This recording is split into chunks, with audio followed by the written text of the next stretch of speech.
Chairman Nazimabad town Syed Mohammad Muzaffar और vice chairman Nauman Siddiqui, जो कि यकीनी तौर पर अहलियान नाज़िमाबाद टाउन को रमज़ानुल मुबारक में भी मुसलमानों को मसाजिद, इमाम बारगाहों में बल्दियाती सहूलतों की फराहमी में मसरूफ़ हैं। अब महकमा बाग़ात को जो हिदायत दी गई थी वो ईदगाहों की तरफ आ चुका है। जी हाँ, क़ब्ल वक्त ही हिदायत जो जारी की गई थी उसके मुताबिक नाज़िमाबाद टाउन के महकमा बाग़ात के डायरेक्टर आसिफ हुसैन और दीगर अफसरान मुलाजमीन अब लग गए हैं ईदगाहों पर उसकी बेहतरी के लिए, ताकि नाज़िमाबाद ईदगाह ग्राउंड, जो कि यकीनी तौर पर कराची के सबसे बड़े इज्तिमा में इसमें का शुमार होता है, यहाँ ईद उल फितर की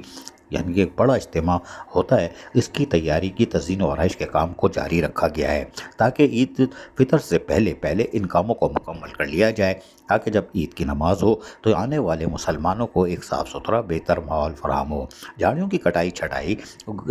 पार्क में पानी की फराहमी को यकीनी बनाया जा रहा है, और वैसे ही ग्रासी ग्राउंड है लेकिन इसको मज़ीद बेहतर बनाने की कोशिश की जा रही है। महकमा बाग़ात का अमला झाड़ी कटाई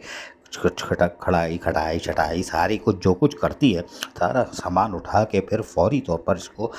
गार्बेज ट्रांसफ़र स्टेशन की तरफ भी मुंतकिल करती है, ताकि इसको पड़ा ना रहने दिया जाए। और यही वजह है कि नाज़िमाबाद टाउन का महकमा पार्क अमली तौर पर अब ईदगाहों की तरफ राग़िब हो चुका है, और यकीनी तौर पर ताख़ीरातें जारी हैं और इसके बाद ईद उल फितर सर पर होगी, लेकिन ये मुतमईन होंगे इसलिए कि ईदगाहों पर क़ब्ल वक्त काम शुरू कर दिया गया है। नाज़िमाबाद टाउन के chairman Syed Mohammad Muzaffar, vice chairman Nauman Siddiqui और यकीनी तौर पर आसिफ हुसैन डिप्टी डायरेक्टर हरकत में है। अजीज़ आरिफ, KBS बल्दियाती न्यूज़, कराची।